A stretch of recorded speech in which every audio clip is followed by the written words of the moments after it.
نحمده ونصلي على رسوله الكريم اما بعد اعوذ باللہ من الشیطان الرجیم بسم اللہ الرحمن الرحیم رب اشرح لی صدری ویسر لی امری واحلل عقدۃ من لسانی یفقہوا قولی۔ ناظرین گرامی، اسلامی تعلیم چینل میں آپ کو خوش آمدید۔ ہماری دعا ہے اللہ سبحانہ و تعالیٰ آپ کو آپ کی مقصد میں کامیاب کرے اور دونوں جہاں میں عافیت عطا فرمائے۔ 11 ہجری میں آپ حج کے لیے تشریف لے گئے اور یہ صورت آئی 11 تاریخ کو 11 حج کے ذوالحج، اذا جاء نصر اللہ والفتح۔ اس میں اشارہ تھا کہ میرے نبی آپ کا مشن مکمل ہو چکا ہے، اب آپ ہمارے پاس آنے کی تیاری فرمائیں۔ تو یہ زوال سے پہلے آپ اپنے خیمے میں لیٹے ہوئے تھے، یہ آخری صورت ہے قرآن کی جو نازل ہوئی۔ تو آپ نکلے زوال کے بعد، آپ نے تینوں شیطانوں کو پتھر مارے، پھر آپ اپنی اونٹنی اسبا پہ سوار ہوئے اور آپ نے یہ تاریخی جملہ بولا، ایھا الناس عسیٰ اللہ تلقونی بعد عامی ھذا، لوگو یہ میری تمہاری آخری ملاقات، آج کے بعد تم مجھے نہیں دیکھو گے۔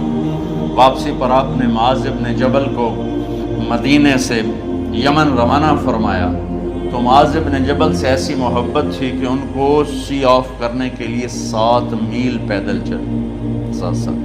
اب کسی کو روانہ کرنے کے لیے ساتھ نہیں چلتے تھے، مسجد سے روانہ کر دیتے۔ معاذ بن جبل کو 7 میل ساتھ چلے، اور جب آخری پوائنٹ آیا سفر کا تو کہنے لگے، معاذ عسیٰ اللہ تلقانی بعد عامی ھذا، معاذ یہ میری آخری ملاقات ہے، وَلَعَلَّكَ تَمُرُّ بِقَبْرِي وَمَسْجِدِي ھذا، جب تو واپس آئے گا تو میری قبر دیکھے گا اور میری مسجد مجھے نہیں دیکھے گا۔ تو فَبَكَىٰ مُعَاذٌ جِشْعًا لِفِرَاقِ رَسُولِ اللَّهِ، تو معاذ بن جبل پھوٹ پھوٹ کے رونے لگے آپ کی جدائی کا تصور کر۔ تو آپ کی آنکھوں میں بھی آنسو آ گئے، تو آپ نے جلدی سے منہ یوں پھیر لیا، معاذ پیچھے ہو گئے اور آپ ادھر ہو گئے، اپنے آنسو چھپا لیے۔ معاذ ان اول الناس بی المتقون من کانوا وحیث کانوا، معاذ اس جدائی کا غم نہ کر، جو تقوی پر مرے گا وہ میرا سب سے قریب ہوگا، چاہے وہ پاکستان میں ہو چاہے افریقہ میں ہو، میرے سب سے قریب وہ ہوں گے جو تقوی والے ہوں گے، جو اللہ سے حیا کرنے والے ہوں گے۔ جب آپ واپس تشریف لائے، 29 محرم سفر، 29 سفر عصر کی نماز کے بعد ایک جنازہ تھا۔ اس جنازے کو پڑھانے کے بعد اس کو دفن کے لیے آپ جنت البقیع تشریف لے گئے۔ وہاں سے واپس ہونے لگے تو سر درد اٹھا اور وہ درد ایک دم بڑھنا شروع ہوا، اور اس دن باری حضرت عائشہ کے گھر کی تھی۔ تو آپ گھر میں تشریف لاتے لاتے درد کے ساتھ بخار، تیز بخار، تیز درد، تیز بخار، اور 14 دن 12 ربیع 29 30 2 دن یہ اور 12 دن اگلے 14 دن آپ نے بیماری دیکھی، مسلسل سر درد اور مسلسل بخار۔ اور روزانہ آپ جب گھر بدلتے، اس وقت 9 بیویاں زندہ تھیں، تو آپ پوچھتے کل کس کی باری ہے، کل کس کی باری ہے؟ جی میمونہ کی ہے۔ اگلا دن کل کس کی باری؟ یہ حفصہ کی ہے۔ کل کس کی باری ہے؟ ام سلمہ کی ہے۔ تو بیگمات نے اس سے سمجھا کہ اللہ کے نبی یہ چاہتے ہیں کہ میں بیماری کے دن عائشہ کے پاس ہوں، ورنہ آپ کو تو خود پتہ ہے کل کس کی باری ہے، پرسوں کس کی باری ہے، ترسوں کس کی باری ہے۔ تو حضرت میمونہ کے گھر میں آپ تشریف فرما تھے، تو ساری باقی 7 بیگمات جمع ہوئیں اور انہوں نے آ کے عرض کی، یا رسول اللہ، جب تک آپ بیمار ہیں آپ عائشہ کے پاس آرام فرمائیں، اور جب اللہ آپ کو شفا دے دے تو پھر ہماری ترتیب کو آپ دوبارہ شروع فرما دیں۔ تو آپ نے سب کا شکریہ ادا کیا۔ عدل کی مثال، اسلام جب دوسری شادی کی اجازت دیتا ہے تو عدل کی شرط لگاتا ہے، اِن لم تعدلوا، اگر عدل نہیں کر سکتے پھر یہی ہے۔ عدل، اور آپ نے فرمایا جس نے دوسری شادی کی اور عدل نہ کیا، کتنی مرضی عبادت کر کے آیا، تو قیامت کے دن آدھا حصہ اس کا فالج زدہ ہوگا، ایک سائیڈ اس کی فالج زدہ ہوگی، کتنے ہی مراقبے کر کے کتنی ہی نمازیں پڑھ کے آیا ہو، انصاف نہیں کیا تو پورا آدھا حصہ فالج کی پکڑ میں ہوگا۔ جب سب بیگمات نے یہ کہہ دیا کہ آپ وہاں گزاریں، تو آپ نے شکریہ ادا کیا، علی اور عباس کو بلایا، ان کے کندھوں پہ آپ نے یوں ہاتھ رکھے اور آپ کے پاؤں یوں زمین پہ لگ رہے، آپ پورا پاؤں نہیں لگا پا رہے تھے کمزوری سے، یہ پوزیشن تھی اس طرح۔ اور یہ پیر کا دن تھا، آپ حضرت عائشہ کے گھر میں داخل ہوئے اور اگلے پیر کو حضرت عائشہ کے گھر میں آپ اپنے اللہ کے پاس چلے گئے۔ آخری ہفتہ آپ نے حضرت عائشہ کے گھر میں گزارا، صحابہ ملاقات کے لیے حاضر ہوئے، تو آپ ان کو دیکھ کے رونے لگے اور فرمایا کہ میں تمہیں اللہ کے سپرد کرتا ہوں، اللہ تمہاری حفاظت کرے، اللہ تمہارا ساتھی ہو، آواکم اللہ، حفظکم اللہ، نصرکم اللہ، بہت دعائیں دی۔ تو عبداللہ بن مسعود رضی اللہ تعالیٰ عنہ نے پوچھا یا رسول اللہ، لگتا ہے جیسے جانے کا وقت ہے، تو آپ کو غسل کون دے گا؟ آپ نے فرمایا میرے اہل بیت۔ آپ کو کفن کون دے گا؟ کہا میرے اہل بیت۔ آپ کا جنازہ کون پڑھے گا؟ تو آپ رونے لگے۔ تو آپ نے فرمایا جب تم مجھے غسل دے دو تو سب نکل جانا، سب سے پہلے میرے دو وزیر جبریل و میکائیل آئیں گے اور وہ میرے اوپر درود و سلام پڑھیں گے۔ ہمارے نبی کا جنازہ ایسے نہیں ہوا اللہ اکبر اور پیچھے صفے، آپ کی چارپائی کے پاس آ کر صحابہ کھڑے ہو جاتے، وہ میں ابھی بتاتا ہوں۔ تو آپ نے فرمایا سب سے پہلے جبریل و میکائیل آ کر میرے اوپر درود و سلام پڑھیں گے، پھر اس کے بعد ساتوں آسمان کے فرشتے باری باری آئیں گے۔ جب وہ چلے جائیں گے تو پھر سب سے پہلے میرے خاندان، میرے اہل بیت کے مرد آ کر میرے اوپر سلام پڑھیں گے، پھر ان کی خواتین آ کر سلام پڑھیں گی، پھر ان کے بچے آئیں گے، پھر ان کے نوکر اور نوکرانیاں آئیں گی، اس کے بعد مہاجرین مکے کے قریش آئیں گے، اس کے بعد ان کی عورتیں آئیں گی، ان کے بچے آئیں گے، ان کے نوکر اور نوکرانی آئیں گی، اس کے بعد مدینہ والے آئیں گے، پھر مدینہ کی خواتین آئیں گی، پھر ان کے نوکر نوکرانی آئیں گے، اور اس کے بعد مجھے تم اللہ کے سپرد کر دینا۔ اور پھر آپ نے ایک عجب بات فرمائی جو کسی نبی نے نہیں فرمائی، فرمایا کہ میرے بعد میری آنے والی امت کو میرا سلام کہہ دینا، اور انہیں کہنا کہ ان کے بعد جو آئیں ان کو بھی میرا سلام کہہ دینا۔ اور اس طرح میرے سلام کو قیامت تک اللہ کے نبی نے پہنچایا کہ ہر آنے والی امت، ہر آنے والی نسل، اگلی نسل کو اس نبی کا سلام پہنچا۔ آپ کے جانے میں 5 دن باقی تھے، تو آپ نے فرمایا مجھے 7 کنووں کے پانی سے غسل کرواؤ۔ تو 7 کنووں سے پانی لایا گیا، مشکیزوں میں بھر کے۔ تو حضرت عائشہ کے گھر میں کوئی ایسا ٹب نہیں تھا جس میں بیٹھ کے وہ آپ نہا سکتے، تو حضرت حفصہ کے گھر سے ٹب منگوایا گیا، آپ اس میں بیٹھے، تہمت باندھا ہوا تھا، کرتا اتارا، اور آپ پر 7 کنووں کا پانی ڈالا گیا، تھوڑا تھوڑا تھوڑا تھوڑا تھوڑا تھوڑا، تو اس سے بخار کی شدت کم ہوئی، اور آپ سر درد کی وجہ سے آپ نے ایسے پٹی باندھی سرخ رنگ کی، اور اس کے بعد حضرت علی اور فضل بن عباس کے کندھوں کا آسرا لے کر آپ مسجد میں تشریف لائے، اور آپ ممبر پر بیٹھے، اور آپ نے فرمایا لوگوں میرے جانے کا وقت آ چکا ہے، میں نے کسی پر زیادتی کی ہو، کسی کو تھپڑ مارا ہو، کسی کو چھڑی ماری ہو، کسی کا حق دبایا ہو، تو میں اپنی جان کے ساتھ، مال کے ساتھ حاضر ہوں، مجھ سے یہی بدلہ لے لو، آخرت میں میرے خلاف کوئی دعویٰ نہ کر، میں آخرت کے حساب کو برداشت نہیں کر سکتا۔ جن کے طفیل لوگوں کا حساب معاف ہو، جن کی طفیل، جن کی شفاعت پر لوگ بے حساب جنت میں جائیں گے، وہ روتے ہوئے فرما رہے ہیں کہ میں آخرت کے حساب کو نہیں دے سکتا۔ تو سارے صحابہ رونے لگے، لیکن آپ اپنی بات کو دہراتے رہے، کوئی بھی نہیں اٹھا۔ تو آپ نے ظہر کی نماز پڑھائی، ظہر کے بعد پھر ممبر پر آئے اور فرمایا گئے لوگوں یہیں مجھ سے حساب کتاب کر لو، آگے نہ کرنا، بتاؤ میں نے کسی کا کوئی حق دینا۔ ایک صحابی کھڑے ہو، یا رسول اللہ آپ نے میرے 3 روپے دینے ہیں، 3 درہم۔ تو آپ نے فرمایا دینے ہوں گے کہ ضرور، پر مجھے یاد نہیں، بتاؤ گے کس طرح دینے ہیں؟ کہ یا رسول اللہ آپ کے پاس سائل آیا تھا، آپ سے مانگا، آپ کے پاس تھے نہیں، تو آپ نے مجھ سے کہا تیرے پاس کچھ ہیں؟ تو میرے پاس 3 درہم تھے، تو آپ نے فرمایا تو دے دے، میں بعد میں ادا کر دوں گا۔ تو ہاں یاد آ گیا۔ تو میرے گھر کے میرے نبی کے گھر میں تو تیل نہیں تھا، ایک چھٹانگ جس سے چراغ جلتا، پیسہ کہاں سے آتا؟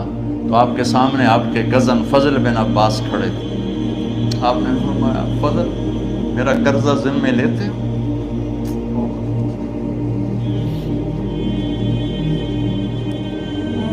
جن کے لیے کائنات سجائی گئی، جنت کی چابیاں جن کو پکڑائی گئی، جاتے ہوئے 3 روپے دینے کی ہمت نہیں تھی۔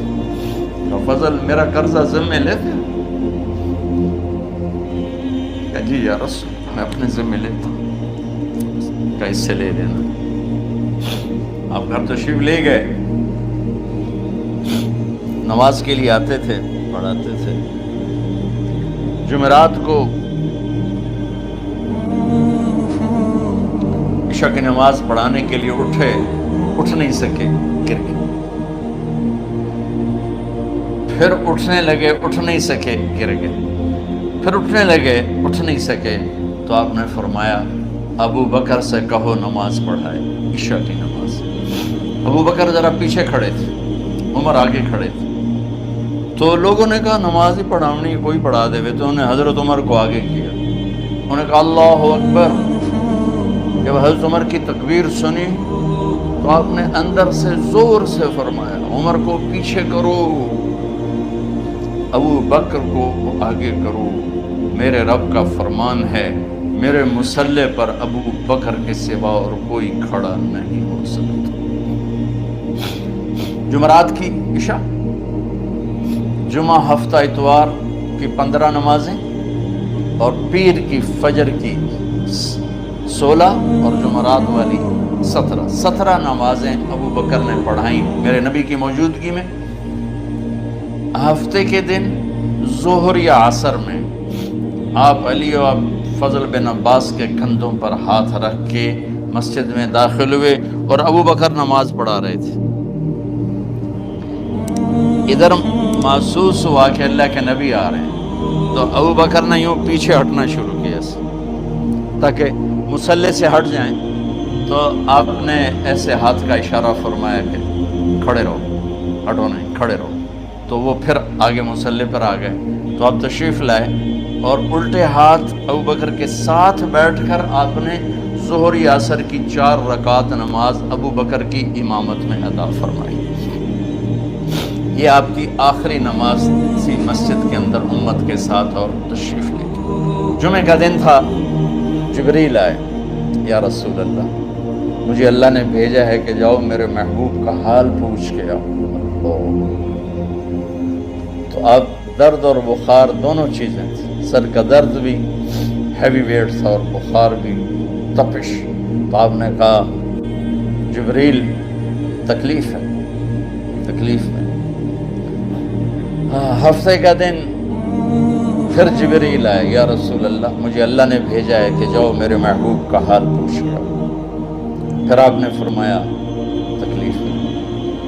اتوار کو پھر جبریل آئے، یا رسول اللہ اللہ نے بھیجا ہے کہ جاؤ میرے محبوب کا حال پوچھ کے آؤ۔ 12 ربیع الاول آ گئے، 632 عیسوی اور 11 ہجری۔ آپ کی طبیعت میں بشاشت آئی، تو صحابہ نماز پڑھ رہے تھے، آپ نے دروازہ کھول کے سب کو یوں دیکھا۔ تو حضرت انس فرماتے ہیں ہم سب نماز میں تھے، لیکن جب دروازہ کھلنے کی آواز آئی اور اللہ کے نبی کا چہرہ، تو ہم سب نماز میں یوں ہو گئے، نماز کے اندر ہی سارے اللہ کے نبی کو دیکھنا شروع کر دیا، بھول ہی گئے کہ نماز پڑھ رہے ہیں، ایسے گم ہو گئے آپ میں۔ تو آپ نے جلدی سے دروازہ بند فرما دیا۔ یہ آپ کی آخری زیارت تھی اپنی امت کے لیے۔ اس کے بعد آپ اپنے اللہ کی طرف کا سفر شروع کیا۔ تو اشراق کے بعد آپ نے اپنے بیگمات کو بلایا، ان کو بتایا نہیں کہ میں آج جا رہا ہوں، سب سے ملے، سب کو الوداع کیا اور انہیں بھیجا۔ اس کے بعد آپ نے حضرت فاطمہ کو بلایا، جنت کی عورتوں کی سردار، سب سے زیادہ محبوب بیٹی، سب سے زیادہ جگر کا ٹکڑا، دل کا ٹکڑا کا، جس نے فاطمہ کو دکھ دیا مجھے دکھ دیا، جس نے اسے سکھ دیا مجھے سکھ دیا۔ ہاں، ان کو قریب کا بیٹی قریب، تو ان کے کان میں کہا میں جا رہا ہوں۔ وہ رونے لگی، تو ہم نے کہا رو نہیں، چند دنوں کے بعد تیری میری ملاقات ہو جائے گی سب سے پہلے۔ تو 6 ماہ بعد حضرت فاطمہ کا بھی 24 سال کی عمر میں یا 25 سال کی عمر میں انتقال ہو گیا۔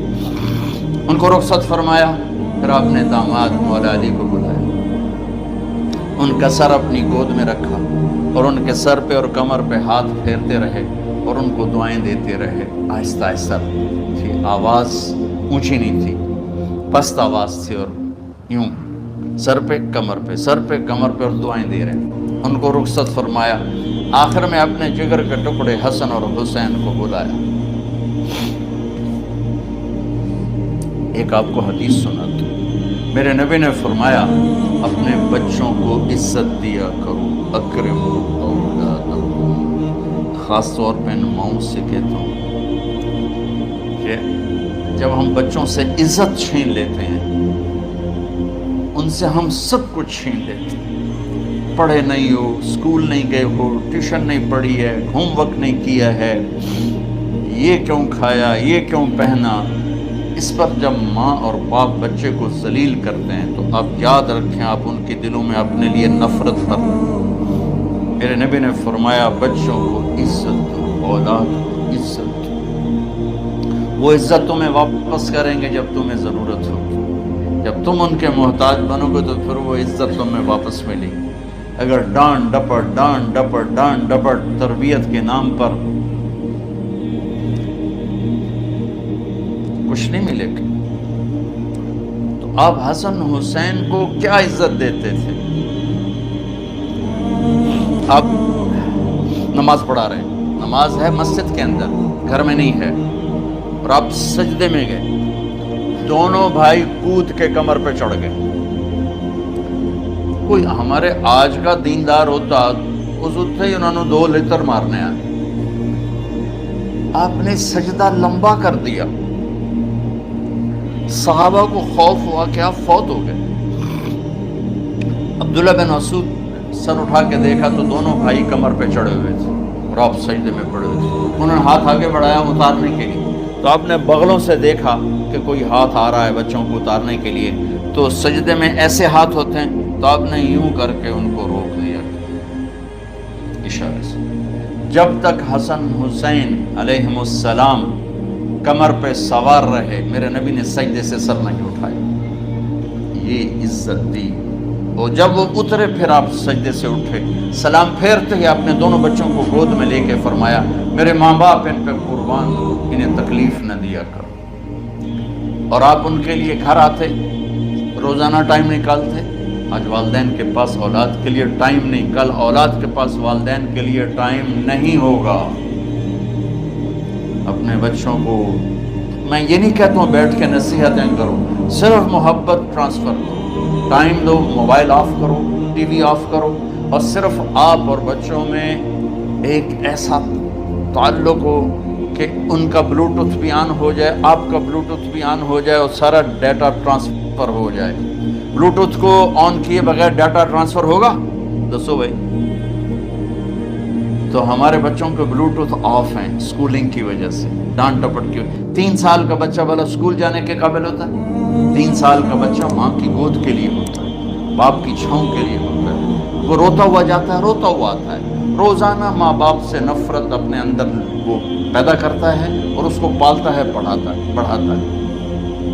آپ گھر میں تشریف لاتے اور حسن حسین کے لیے گھٹنے ٹیک دیتے، ہاتھ ٹیک دیتے، آؤ بچوں اپنے اونٹ پہ چڑھ جاؤ۔ دونوں بچوں کو کمر پہ چڑھا کے اور پورے کمرے میں چکر لگاتے تھے۔ پھر پوچھتے تمہاری سواری کیسی ہے، اونٹ کیسا ہے؟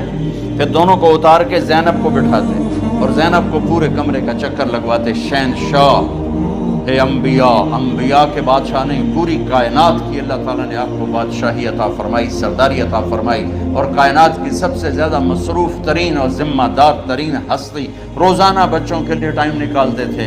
ادھر چھوٹا سا تاجر کہتا ٹائم کوئی نہیں، یا مائیں کہتی ہیں ٹائم کوئی نہیں. ہائے ہائے ہائے، جگر کے ٹکڑوں کو بلایا، جو ہی سینے سے لگایا آنسو شروع. بیویوں کو رخصت کیا، خاموش.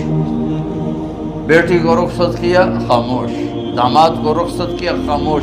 جو ہی بچوں کو سینے سے لگایا تو آپ کے آنسو نکلنا شروع کہ ایک زہر میں تڑپ تڑپ کے مرے، ایک کا سر کٹ کے نیزے پہ چڑھا. میرے نبی آگے آنے والے زمانے میں دیکھ رہے تھے کہ میرے بچوں کے ساتھ کیا ہونے والا ہے. اس پر آپ بے قرار ہو کر روئے، بولے کچھ نہیں. ان کو بھی رخصت فرما دی. جب وہ چلے گئے تو جبریل آ گئے. یا رسول اللہ، باہر ملک الموت دروازے پر کھڑا ہے، اندر آنے کی اجازت چاہتا. تو آپ نے فرمایا آ جائے. میں نے کب روکا؟ تو ملک الموت اندر آیا. ایک فرشتہ اور بھی تھا. کہا السلام علیکہ یا رسول اللہ. یا رسول اللہ، میں آپ کو سلام پیش کرتا ہوں، میں نے کبھی کسی کو سلام نہیں کیا. آپ کے رب نے فرمایا جب جاؤ تو اجازت لے کے جانا، بن اجازت اندر نہ جانا. میں کبھی کسی سے اجازت نہیں لیتا. اللہ تعالیٰ نے فرمایا آنا چاہیں تو لے آنا، رہنا چاہیں تو چھوڑ کے آ جانا. یہ اختیار اللہ نے کبھی کسی کو نہیں دیا. آپ پہلی اور آخری ہستی. تو آپ نے فرمایا اگر میں اجازت دے دوں تو میری جان نکالو گے؟ تو اللہ کے امر کا. تو آپ نے جبریل سے پوچھا کیا کہتے ہو، تم کیا کہتے ہو؟ جبریل نے کہا یا رسول اللہ، اللہ آپ کی ملاقات کے شوق.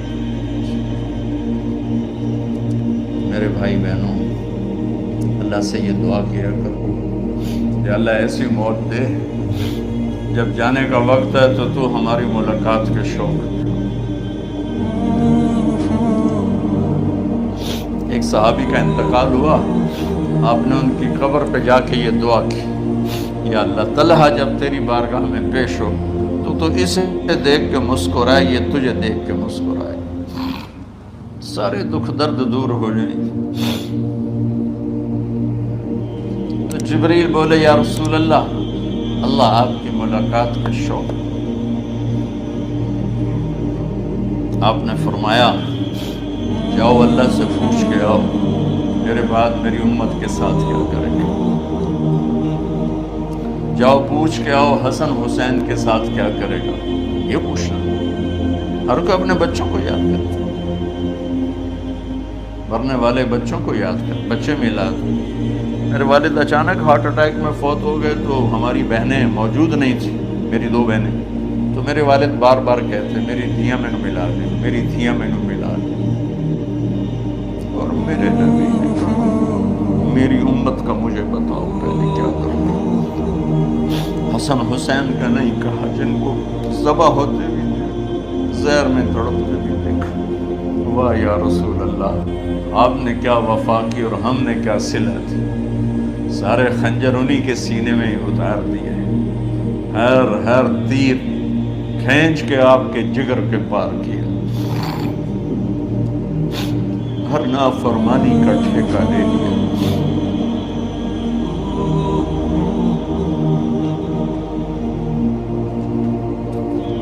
آؤ پوچھ کے آؤ میرے بعد میری امت کا کیا کرے گا. تو جبریل جا کر پیغام لائے کہ اللہ تعالیٰ فرما رہے ہیں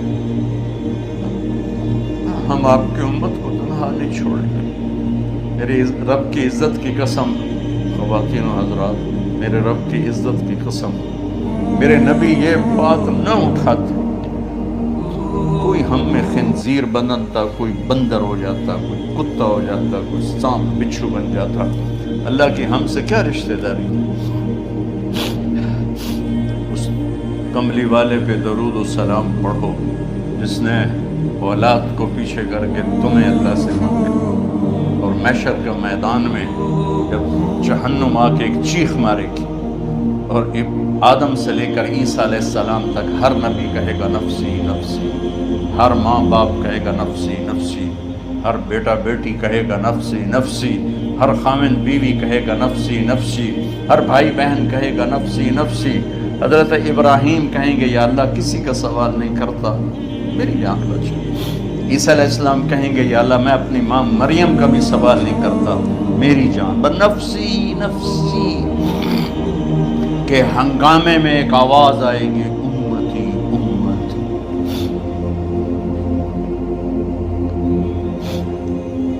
کون ہے یہ؟ ساری دنیا نفسی نفسی کہہ رہی، یہ کون ہے امتی امتی کہنے والا؟ آواز کے تعاقب میں جب نظریں جائیں گی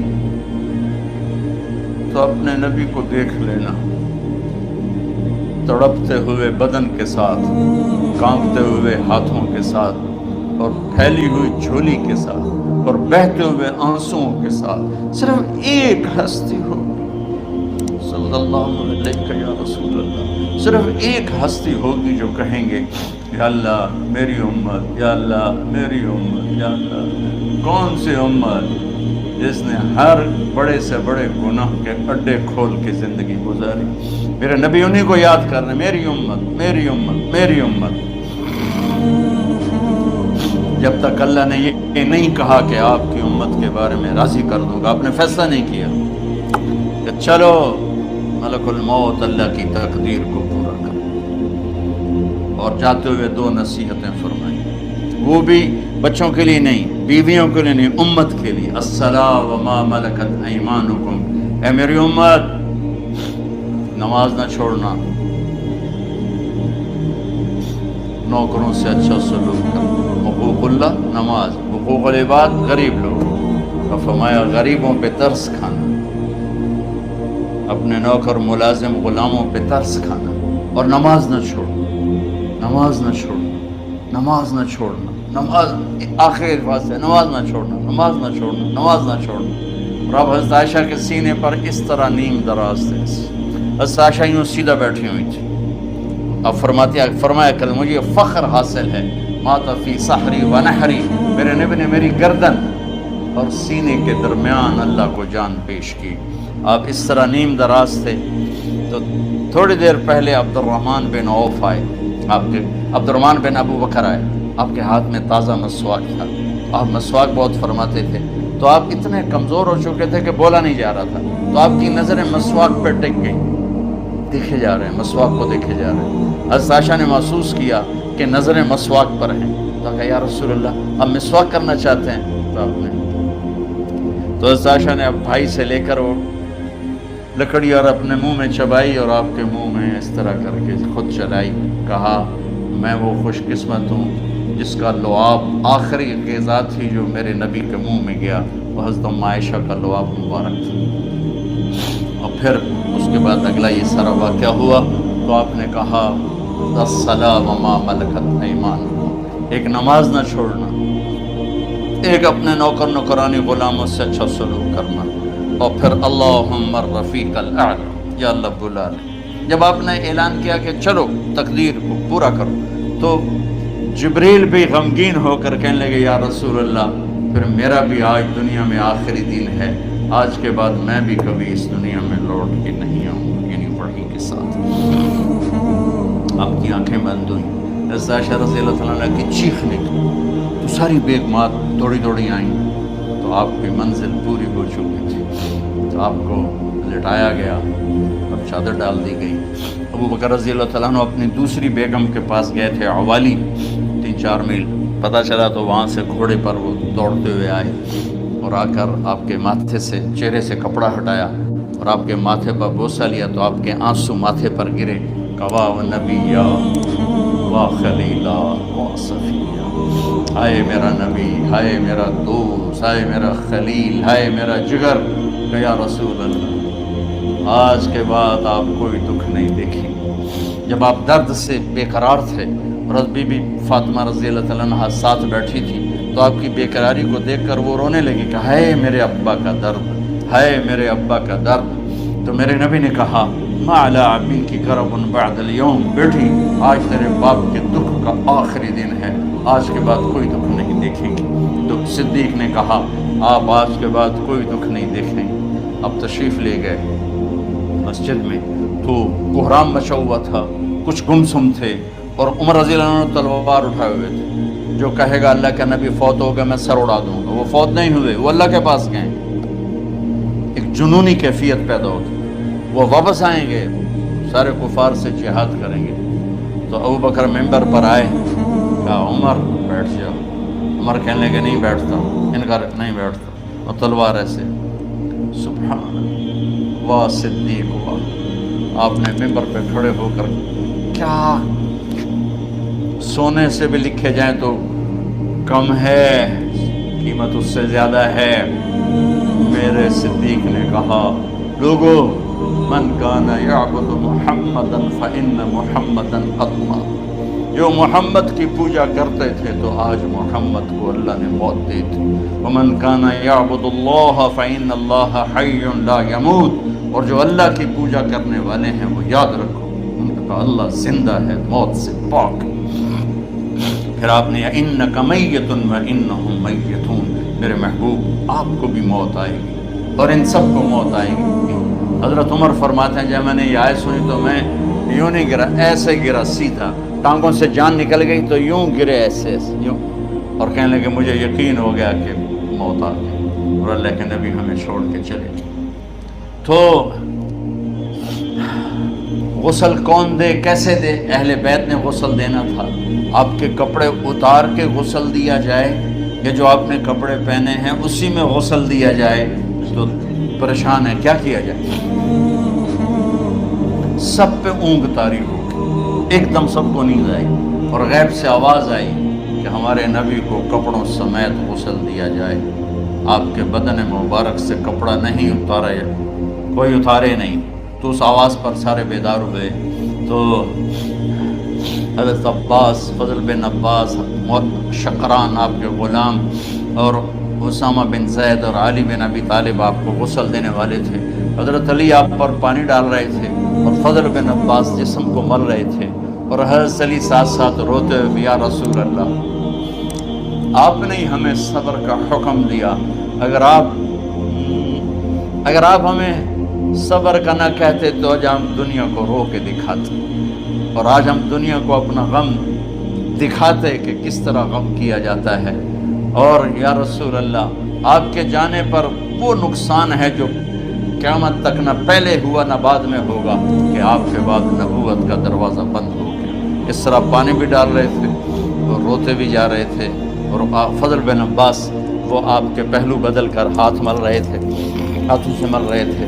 قبر کے کھودنے کا وقت آیا تو وہ لحد ہوتی ہے، کھڈا کھود کے پھر سائیڈ میں کھڈا کھودا جاتا ہے، اور ایک ہوتا اسٹریٹ جیسے ہمارے یہاں ڈال کے اوپر وہ سلیب ڈال دیتے ہیں. تو کیسے بنائی جائے؟ تو ابو طلحہ رضی اللہ تعالیٰ عنہ قبر بناتے تھے وہ والی لحد والی.